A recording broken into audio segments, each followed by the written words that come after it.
మంచిది. ఈడు చూడు బాగుంటుంది, నాకు నచ్చాడు అంతే. నాన్న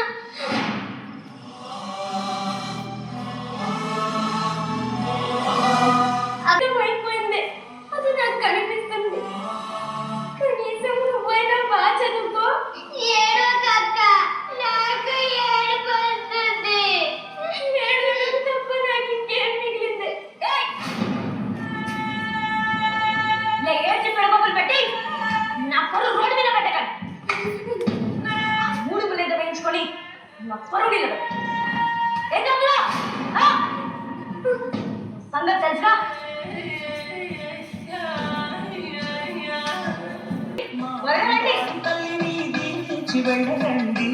ఈ మాటగా మాట చెప్పుకోవాలి కానీ పెళ్లి చూడు ఎంత బాగా చేస్తున్నారో. అవునే ఇంకొంతే ఫస్ట్ పిల్లలు తీసుకొచ్చి పెళ్లి చేస్తున్నారు. ఎవ్వరికి అది పట్టదు. ఎంతసేపటికి పెళ్లి భోజనాలు, పెళ్లి పనులు తప్ప సిగ్గులు ఎక్కేసరి. అవునే, పెళ్లికి పిలిచారు, వచ్చాము, తిన్నాం, పోయాం అన్నట్టే ఉండాలి. పద పద. నా బ్యాగ్ తీసుకురా.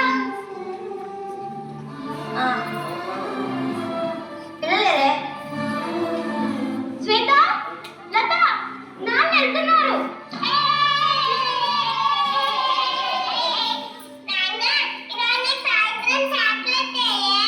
అలాగేనమ్మంటే ఏంటి?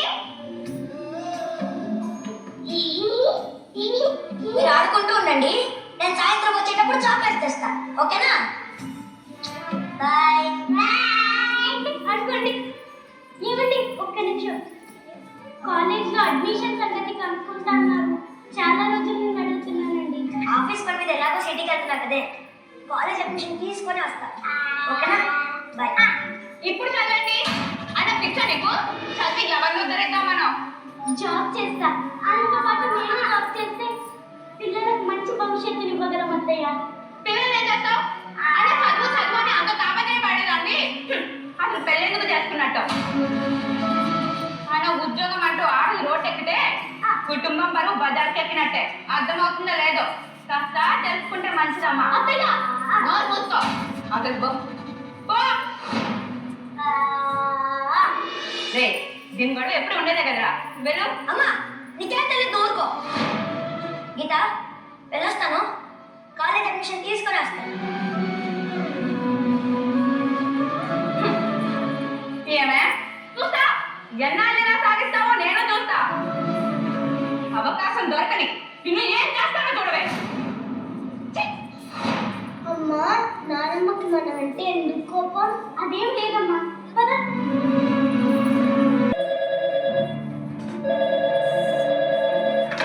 హలో హలో, నేను గాంధీ హాస్పిటల్ నుంచి మాట్లాడుతున్నాను.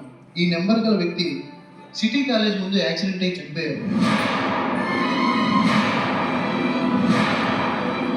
వచ్చి బాడీని కలెక్ట్ చేసుకోండి.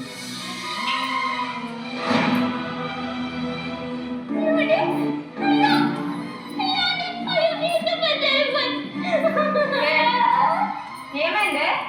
ఎందుకలా నట్టిగా సోకాలు చేస్తున్నావు?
ఏదో ఉన్నాలే అమ్మ.